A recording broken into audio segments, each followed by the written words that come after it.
আমরা আয়নার সামনে দাঁড়ালে কি করি? কে কি করেন? চেহারা দেখি, তারপর চুল আঁচড়াই, আর কি করি? জোস জোস পোজ দেই নাকি? ইদানিং ছেলেপেলেরা এগুলো বলে যে আমি কি জোস, আয়নার সামনে দাঁড়ায় দেই জোস জোস পোজ। আচ্ছা, আল্লাহ রাসূল সাল্লাল্লাহু আলাইহি ওয়াসাল্লাম কিন্তু খুব সুন্দর মানুষ ছিলেন।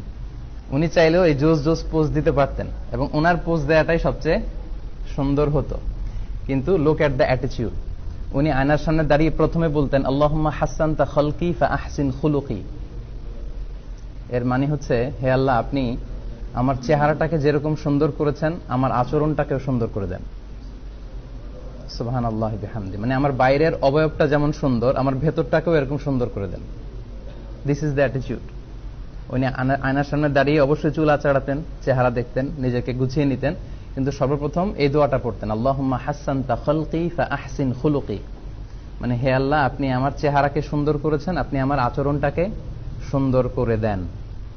এই দোয়াটা কি সবাই পারেন? আসেন এই দোয়াটা সবাই একটু পড়ি। আল্লাহুম্মা হাসসানতা খালকি ফাআহসিন খুলুকি।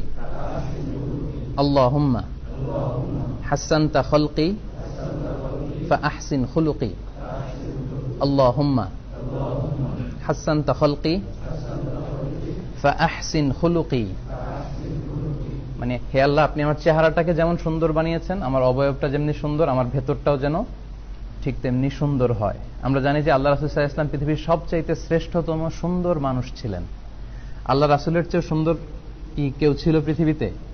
অনেকে বলে যে সাইয়েদনা ইউসুফ আলাইহিস সালাম উনি অনেক সুন্দর ছিলেন। এটা ঠিক, উনি অনেক সুন্দর ছিলেন, কিন্তু আল্লাহ রাসূলের চেয়ে বেশি সুন্দর ছিলেন না। আল্লাহ রাসূল সাল্লাল্লাহু আলাইহি ওয়াসাল্লাম বলতেন আনা মালিহুন ওয়া আখি ইউসুফু সাবিহুন। আরবিতে লবণকে আরবিতে কি বলে বলেন তো? মিলহুন। মিলহুন মানে লবণ।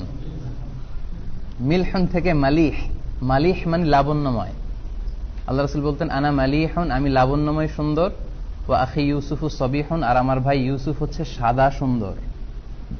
ধবধবে সাদা সুন্দর ছিলেন ইউসুফ আলাইহিস সালাম, আর আল্লাহ রাসূল সাল্লাল্লাহু আলাইহি ওয়াসাল্লাম লাবণ্যময় সুন্দর ছিলেন। এদিকে সাদা সুন্দর, এদিকে লাবণ্যময় সুন্দর, কোনটাকে বেশি ভালো লাগবে? নিশ্চয়ই লাবণ্যময় সুন্দরকে ভালো লাগবে। আল্লাহ রাসূল ওই সৌন্দর্যটা পেয়েছিলেন।